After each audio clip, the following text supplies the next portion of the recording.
via Zoom si former Quezon City Congressman, former Anak Kalusugan Party List Representative, former Secretary Mike Defensor. Kung Mike, good evening sir. Kumpleto yun ha. Si Admar sa MJ Yes, po. Admar. And of course, MJ, magandang gabi po sa inyo lahat. Sa lahat po nanonood, magandang gabi po sa inyo. O ano nang update? Kursunada ba kayo ngayong Lunes? Kasi sa balita ko kanina, pag-uusap pa lang kayo eh. O ngayon, ano na ang latest sir?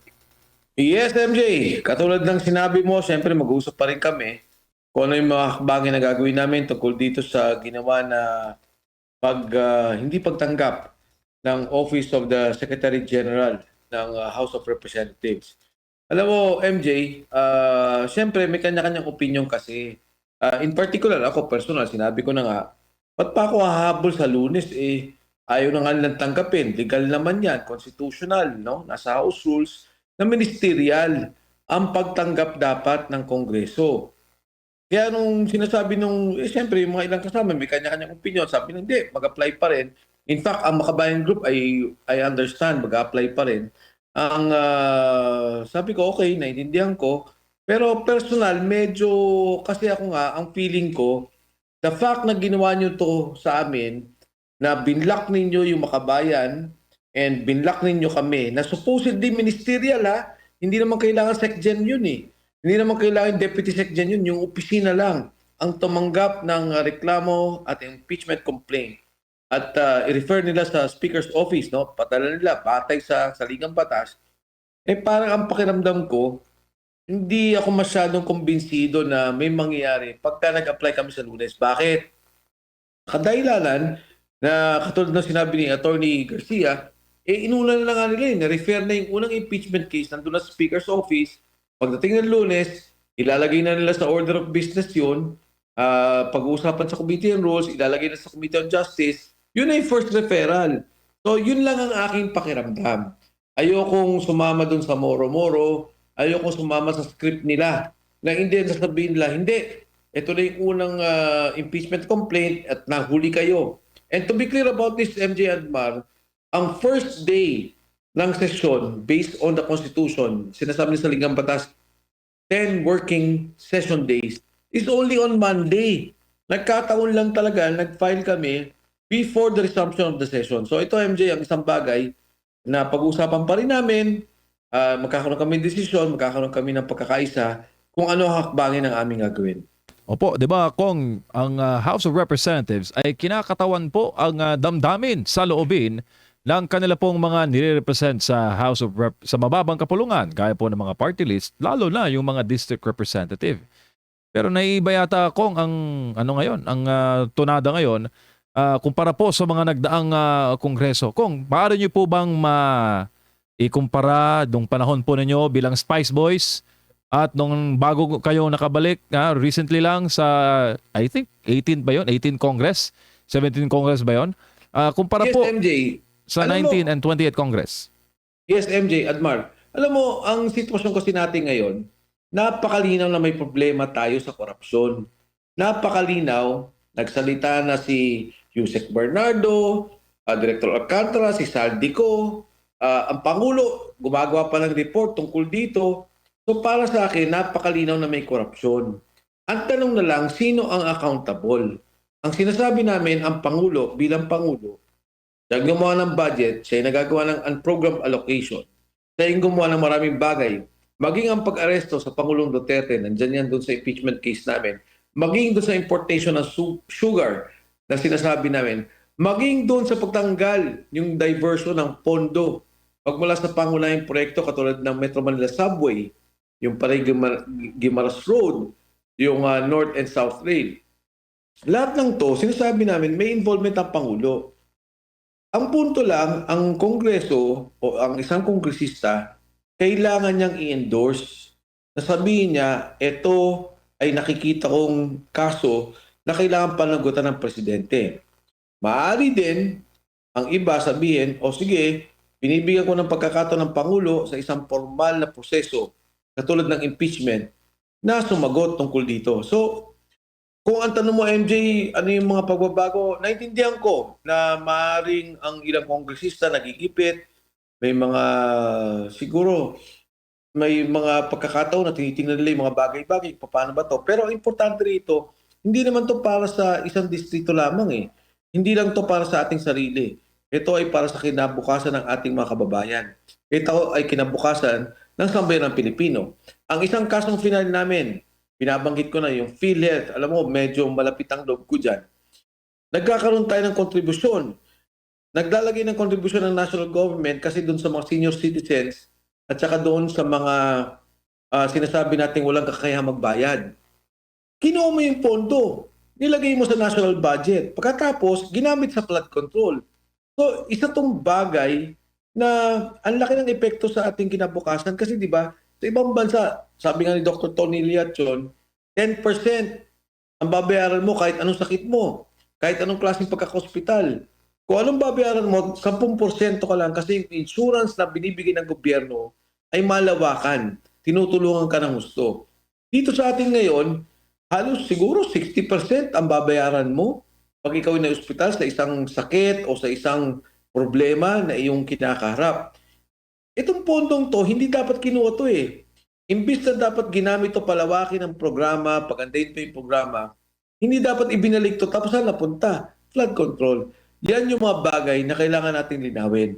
Yan yung mga bagay na kailangan nating pagtuunan ng pansin dahil hindi lamang ngayon yan.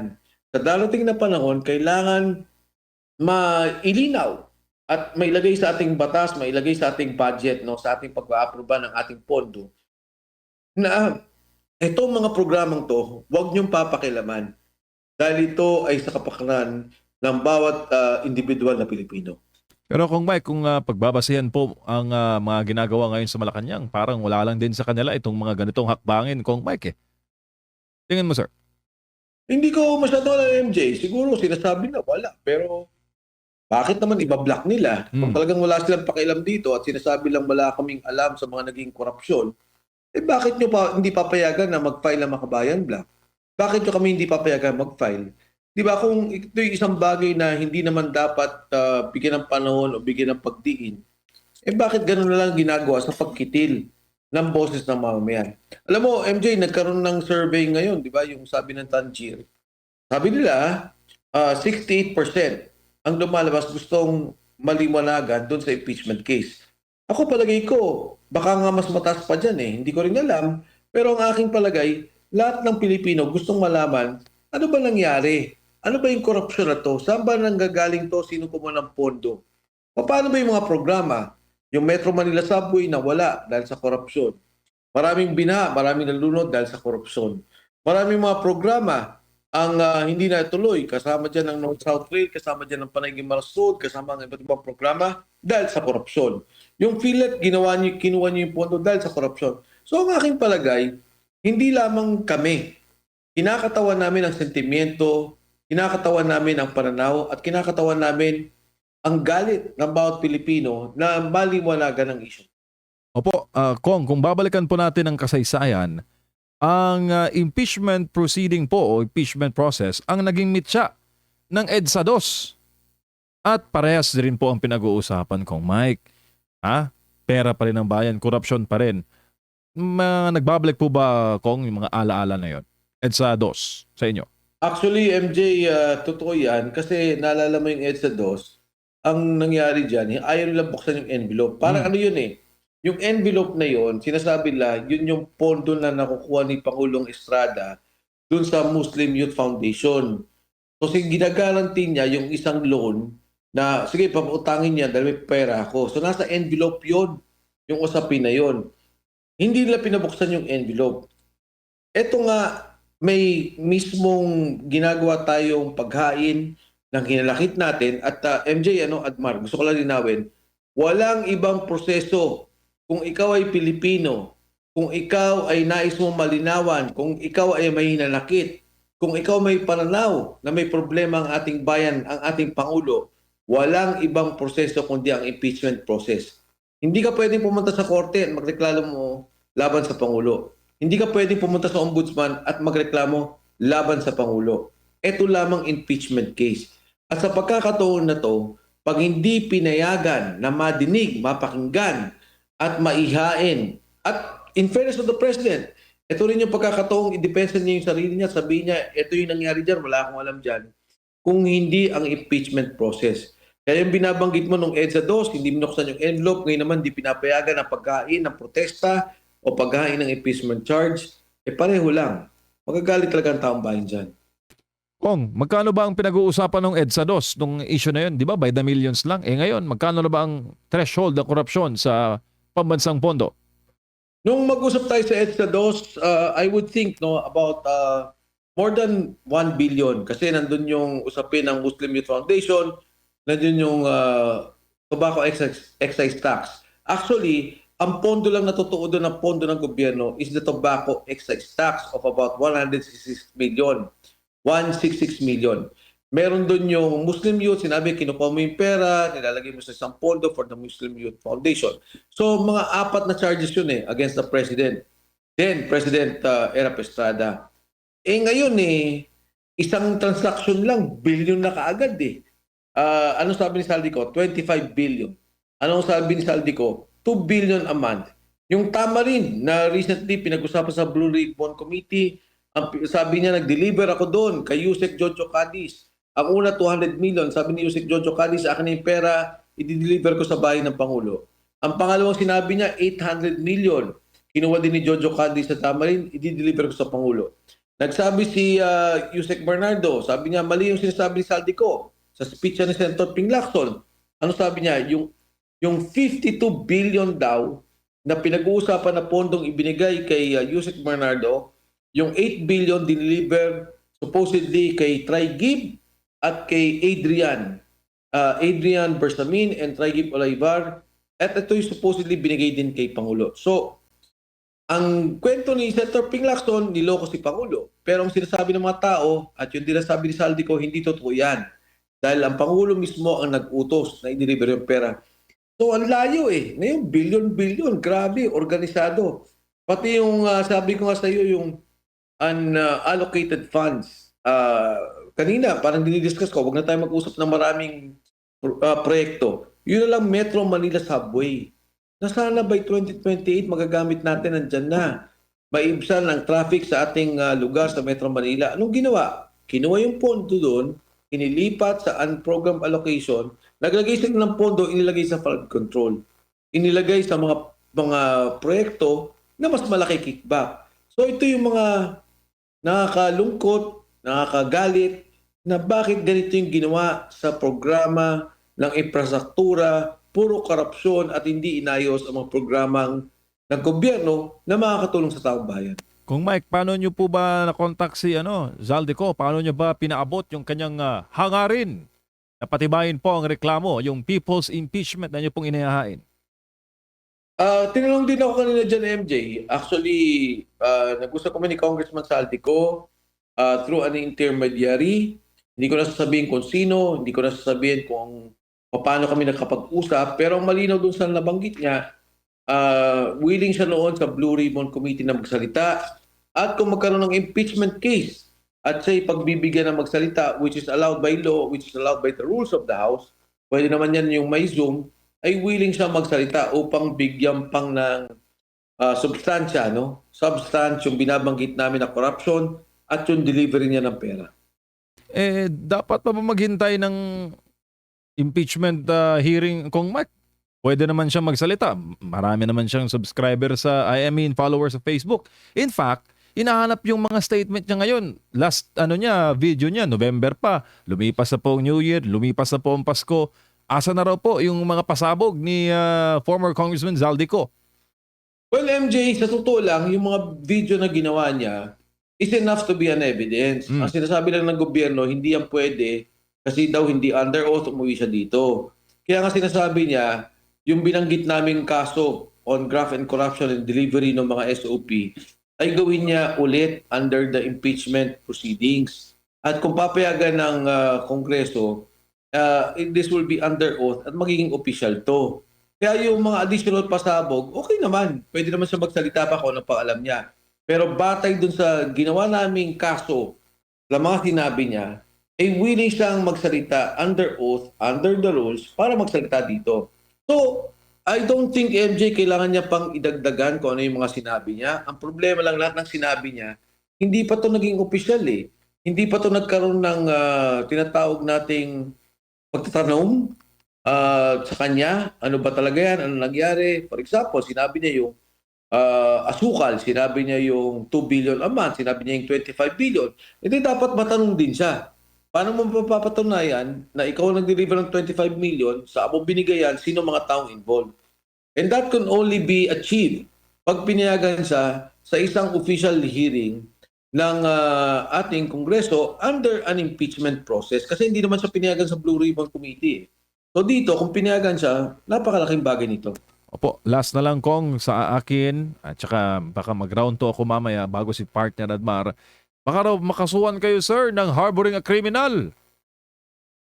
Dahil Ano kay ba Zaldi kaso ko. ng harboring criminal? Ang layo niya. Sana man lang kung katabi ko siya. Well, bahala sila kung anong sabihin nila. Pero paano ko siya ma-harbor no MJ? Admar? Paano yun? Ang layo-layo niya. Kung siguro katabi ko siya, sabihin la harboring a criminal. Pero ang ibig lang sabihin niyan, pag ginawa nila yan, ayaw nila talaga matinig yung totoo. Ayaw nila maging opisyal.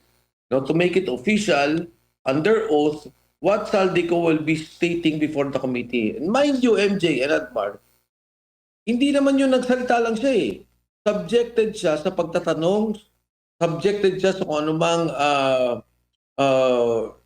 criticism or maybe comments, manifestations of the committee. So, hindi sa palagay ko ano yun, hindi ba yung committee, pag pinayagan nila, hindi lang naman si Saldico na one way na magsasalta eh. E di, tirahin nila at sabihin nila kung anong hindi totoo at pagsusunod ni Saldico at willing naman si Saldico na umarap sa ganun. Congressman, si Admar po ito. Meron ako nakita kanina na hawak-hawak mo na brown envelope, may nakalagay yung pangalan ni Gutesa. Kumbaga, ano ba ito? Yung naging pinanumpa niyang statement sa Senate or maaari din ba siyang mag-witness din dito kagaya ni Congressman Zaldico sa impeachment? Well, Admar, yung kanina kasi, ito yung mga present evidence na hawak natin. Kung ano yun na yung mga lumabas, kung ano yung mga sinabi nila. So lahat ng to, iniipon namin lahat ng ebidensya. Kung napansin mo, Admar, no, MJ, napakaraming kaso yung binanggit natin na yung grounds for impeachment, of course, malinaw naman yun. Pero yung mga kaso ang dami na binanggit at piniliwanag ng iba't ibang mga kasama natin tungkol dito sa impeachment case laban kay Pangulong BBM. So yung mga kanyang dokumento about Sergeant Gutesa, na, isa lang yon yung kanyang binanggit, pero madami mga nakapaloob pa dun eh, na mga iba't ibang salita. If you're asking me kung meron pa siya sasabihin na labas pa dun sa sinabi niya, hindi, wala namang ganun. Pero ito yung lahat ng mga lumabas, ebidensya, sa lahat ng kaso naming ilalagay sa Kongreso. Hindi na po ba siya nakikipag-ugnayan or kamag-anak man sa inyo po, sa grupo po ninyo? Sa uling narinig ko naman, Admar, in fairness, medyo wala namang problema sa kanya at sa kanyang buhay kasi di ba nung nagsalita si Congressman Saldico, medyo nagdelikado eh. Natakot din ako doon para sa kanya. Pero mukha namang nagkalma na. I hope na talagang maayos naman si Sergeant Gutesa and I'm sure and I hope na if there will be a formal proceedings, let's say in the impeachment or sa Senado sa Blue Ribbon, pwedeng maipili talaga at maitulak na ilitaw at ilabas si Sergeant Orly Gutesa. Opo. Doon po ako sa sa impeachment complaint nyo po. Ngayong araw po ba nakipag-ugnayan po ba yung opisina sa inyo na pwede nyo nang meron ba silang sinabi na pwede nyo tong ihabol sa Lunes or dapat nga ngayong araw na ito or naasan ba ang whereabouts ni kasi meron ako nabasa na binigyan ata ngayong araw na ito ng award o pagkilala si Garafil doon sa Taiwan. Actually, Admar, hindi ko masabi officially kasi hindi ko alam kung totoo. Pero may mga sinasabi nila na, sige, pwede na kayo mag-file, tatanggapin na kasi may political pressure, pasensya na, orderan lang kami. Hindi ko alam. I don't want to speculate and ayoko namang ilagay sa masamang sitwasyon yung Secretary General's office. Pero ang malinaw sa akin, hindi nila tinanggap. So sa akin, may violation yun. Kung tatanggapin nila ngayon or sa Lunes, sige, okay naman yan. Pero hindi maganda yung nangyari kasi para hindi mo tanggapin yung isang impeachment complaint na sinabi na ng Korte Suprema Ministerial, parang hindi naman tama. Doon lang po sa proseso sa impeachment, sir, para sa kaalaman ng lahat, considering meron na rin naging inilabas na desisyon, di ba, ang Korte Suprema. Ano pong mangyayari? Halimbawa po, sa Lunes, tatanggapin na, pati yung sa yung mga makakaliwang grupo, yung kanilang second impeachment, sa inyo po, third impeachment complaint. Ano po ang magiging proseso po nito? And sino yung pipili kung saan ang uusad? Well, Admar, napakaganda ng tanong mo. Actually, isa din yan sa mga bagay na pinag-usapan namin. Ang nakalagay sa Ligang Batas, at ito'y inaffirm na ng Supreme Court dun sa kaso ng ating Vice President, no? Sara Duterte. Ang sabi nila, pag may nag-file, ministerial immediate, ibibigay mo dapat sa Speaker's Office. Pagdating sa Speaker's Office, may 10 araw yan para iligay sa plenaryo. Yan ang sabi ng Konstitusyon. But under the House rules, within 10 days, pag binigay mo sa plenaryo, ang gagawin ng House, ibabato mo na sa Rules Committee. From the Rules Committee, i-agenda na naman nila yan, at pagkatapos, babalik sa plenaryo, at ang sabi na sa Ligang Batas, within 3 days, kailangan ibigay nyo sa Justice Committee. So, yung term na within, yun yung delikado ron.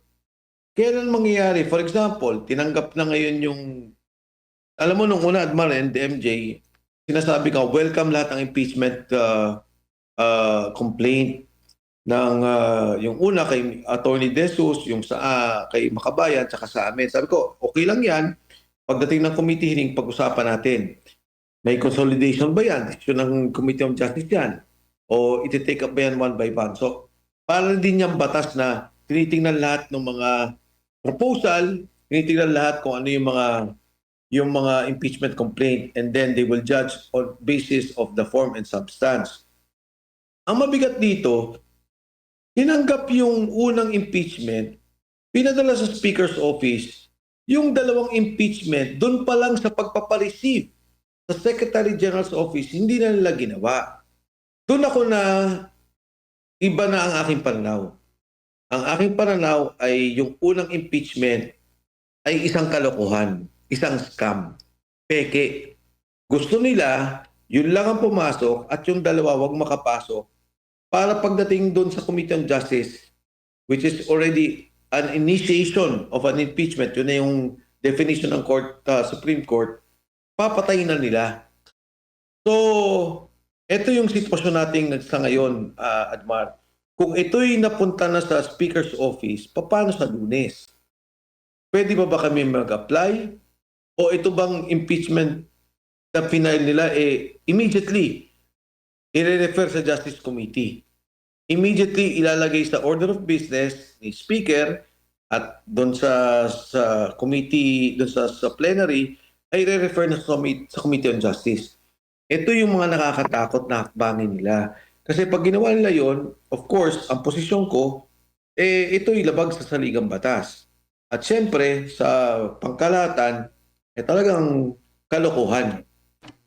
Inunahan nila at inayos nila yung proseso para yung mga totoong impeachment case ay hindi makapasok. Nakikita nyo, baka ma-strike to na naman sila sa Korte Suprema. Oo, totoo yan, Admar. Pwede sila ma-strike sa Korte Suprema kasi nga, nung nagkaroon ng desisyon ng Korte Suprema, sinabi naman ng Korte Suprema, naintindihan namin, politika yan, naintindihan namin, may legal na proseso, pero higit sa lahat, ay kailangan natin respetuhin yung sinasabi na sa Ligang Batas, yung esensya at espiritu ng probisyon ng ating konstitusyon na respetuhin yung proseso. Kunyari, may mga nag-file within 10 days, sa 10 araw, nag-file sila pare-pareho, pakinggan natin. Tingnan natin ano ba yung mga sinasabi. At batay din sa Korte Suprema, sinasabi nila, pakinggan nyo rin yung tina-charge ninyo. Kung sino yung ini-impeach ninyo, kailangan din sila magkakaroon ng pagkakataon na makapagsalita.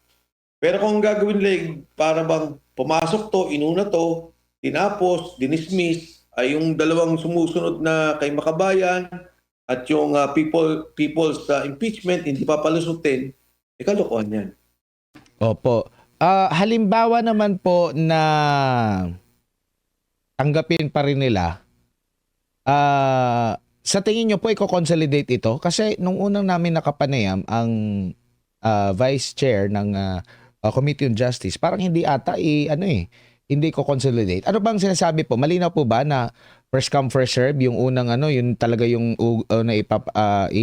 papausad, or titingnan kung sino yung may substance ang or i-consolidate lahat? Malinaw po ba na sinasabi po yun doon sa patakaran po, Kong? Admar, ang sinabi kasi ng Supreme Court, ang tinuturing nila na first impeachment is when plenary refers it to the Committee on Justice. Yun na daw ang consideration. So, pagka yun ay ginawa nila at pagdating sa Committee on Justice hearing, sinabi lang hindi, huli na tong dalawa, yun ang mabigat. Ngayon, kung ang gagawin naman nila, lahat ng mga referral isang beses lang, kunyari, yung 3 impeachment case ni-refer nila at the same time, doon sila magkaroon ng consolidation. So ito, Admar and MJ, usapin to ng ano ba ang gagawin ng Kongreso. Kung bababuin nila yung proseso, kung kanilang hindi irespeto yung espiritu at esensya ng saligang batas, mabigat yan, hindi tama yan. Pero sa totoo lang, I hope not, Admar MJ, pakiramdam ko ganun eh. Kasi nung una pa lang yung palang pag-receive doon sa Secretary General's Office, kinulun nyo na. Paano pa yung mismong referral to the committee and hearing sa committee? Hindi ko nakikita. I hope I'm wrong, pero medyo masama ang pakiramdam ko dahil doon pa lang sa unang hakbangin ng hindi pagtanggap ng Secretary General's Office ng ministerial. Kahit saan ka pumunta ng opisina, Admar, MJ, pumunta kayo sa City Hall, pumunta kayo sa Office of the President, pumunta kayo sa Senado, gumawa kayo ng sulat, i-receive. May receive. Dito ko lang nakita sinabi, hindi kami pwedeng mag-receive. May ganun ba? So yan ang nakakatakot dito sa impeachment process ito. Wag na tayong lumayo. Example na natin itong Supreme Court po, Congressman. Kasi lahat tinanggap yung mga petition against kahit na nung 2023, 2024, 2025 na kanilang pag-question sa legalidad, tinanggap nila at magkakaroon na nga ng oral argument sa darating po na April. Yes, katulad na sinabi mo, Admar, tama yan. Wala akong nakikitang opisina ng gobyerno na hindi pwedeng tumanggap ng papel. Ngayon ko lang nakita, and particularly on an impeachment process, na hindi tinanggap yung papel. Kasi di ba maghatid ka na sulat, may reklamo ka sa SecGen office, may reklamo ka kay Speaker, may reklamo ka sa Kongreso, ipareceive mo lang yan doon, kaya eh. Bakit dito hindi nangyari? So, ito yung mga bagay, Admar, no, MJ, na medyo, siyempre, nakaantabay tayong lahat. Ako mismo, nakita ko to na nagulat ako kasi nung tumawag yung makabayan, sabi, sir, hindi kami tinanggap eh. Congressman, sabi ko, kung pwede ba yun? Hindi kayo tinanggap? Hindi po eh. So this is the first time that I've observed or I've witnessed this kind of action by a government office o isang opisina ng gobyerno. Opo, pag-usapan lang natin yung unang impeachment complaint na umusad. Meron po bang sinasabi po sa patakaran or sa konstitusyon, patakaran sa impeachment, sa sa rules na mananagot ang, alam niyo, yung bogus o moro-moro na klase ng impeachment para lang makaiwas for at least 1 year na hindi siya masampahan ng kaso? Meron po bang malinaw doon, Kong? Yes, Admar. Malinaw na yan. Nagkaroon ng 3 Supreme Court decisions na tungkol sa impeachment. Nandyan yung Francisco decision sa Supreme Court.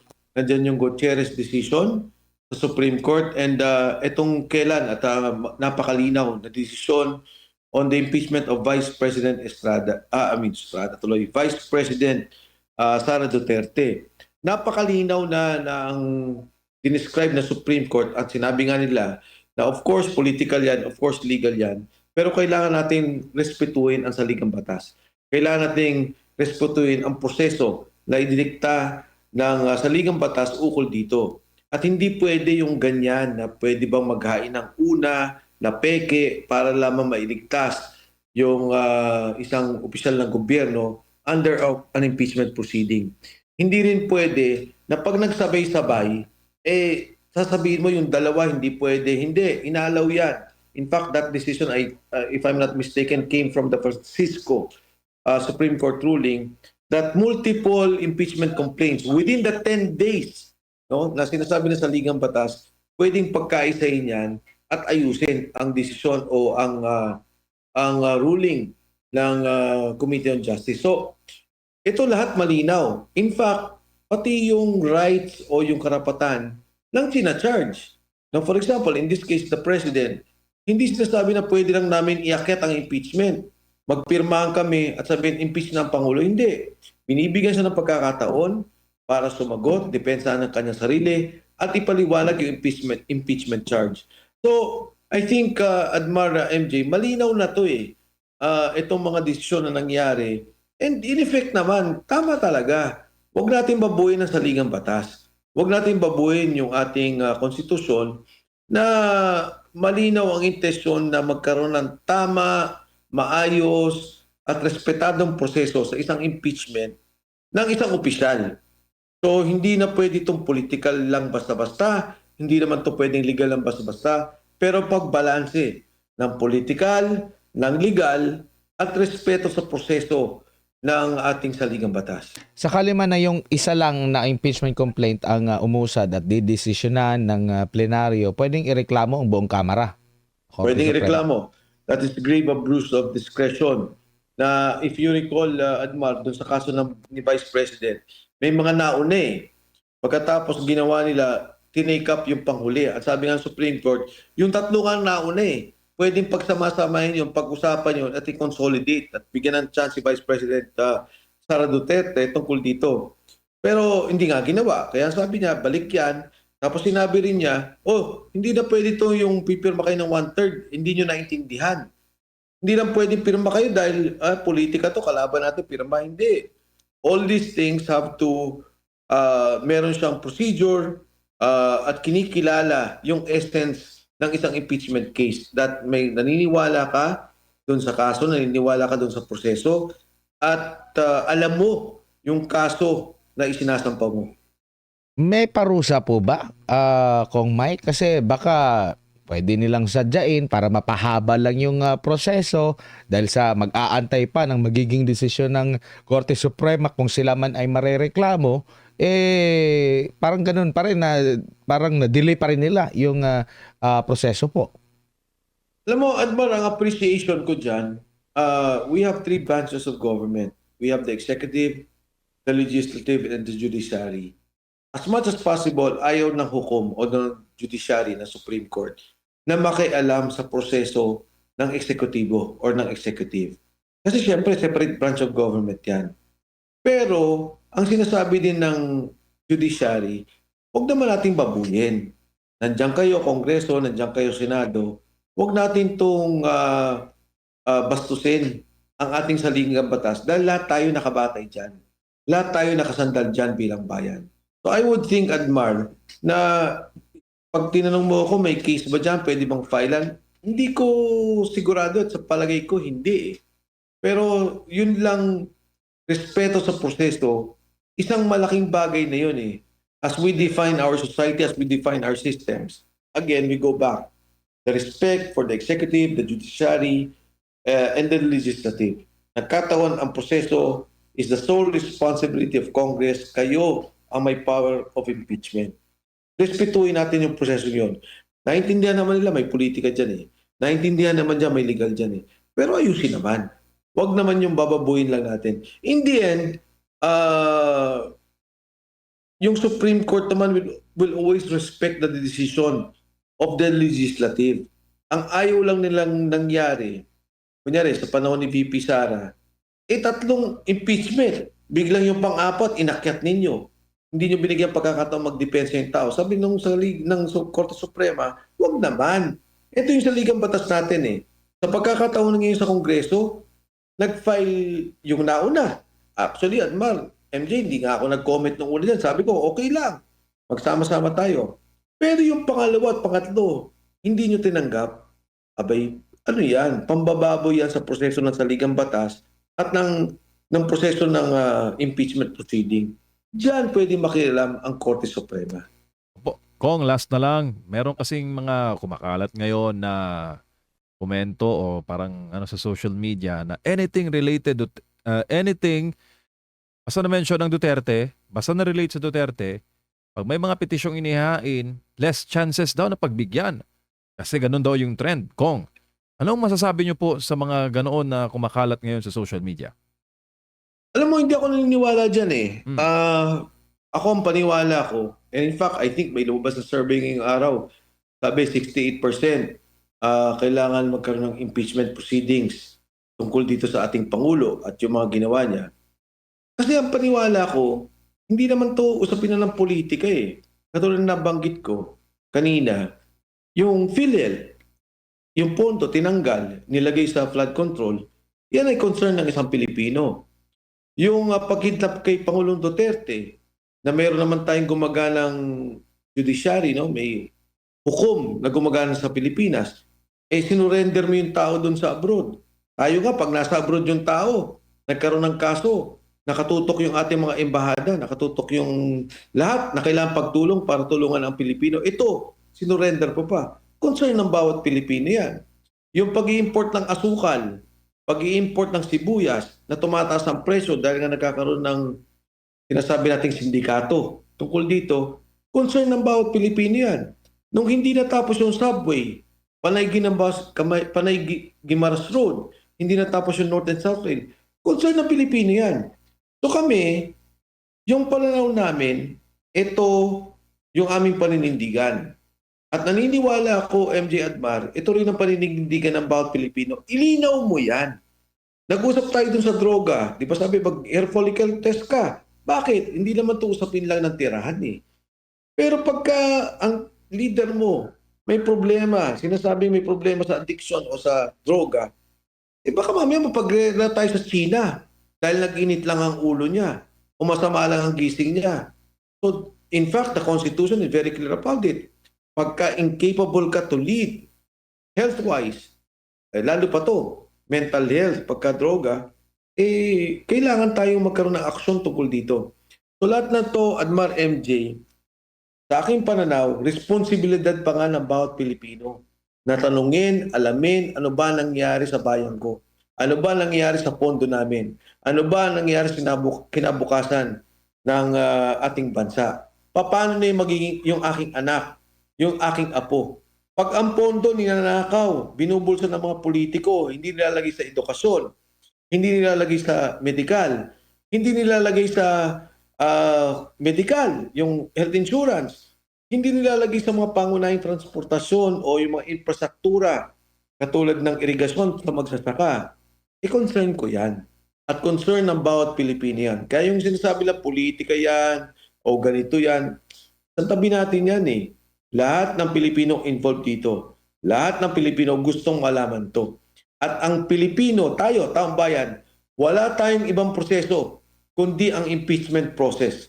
There is no other process provided by law and the Constitution. If you are questioning the President, hindi ka pwede, you cannot go to the Ombudsman. You cannot go to the Regional Tri-Court. The only process is the impeachment process provided by the Constitution, and this is being filed by us in Congress. Gusto namin malaman ang katotohanan. Gusto namin hinto ang korupsyon. Gusto namin ayusin ang kinabukasan ng sambayan ng Pilipino para sa aming mga anak at sa aming mga apo at sa kinabukasan ng mga darating pang Pilipino sa darating na panahon. Kong, batiin mo naman ang mga viewers ngayon sa Hong Kong, sa Singapore, sa Japan, sa US. Pinsan ko sa Germany, nanunood din po sa inyo ng live. Nakatutok po ang overseas Filipino community. Hindi pa kasama dyan yung mga kababayan natin nagpupuyat sa Nightline News nationwide, sir.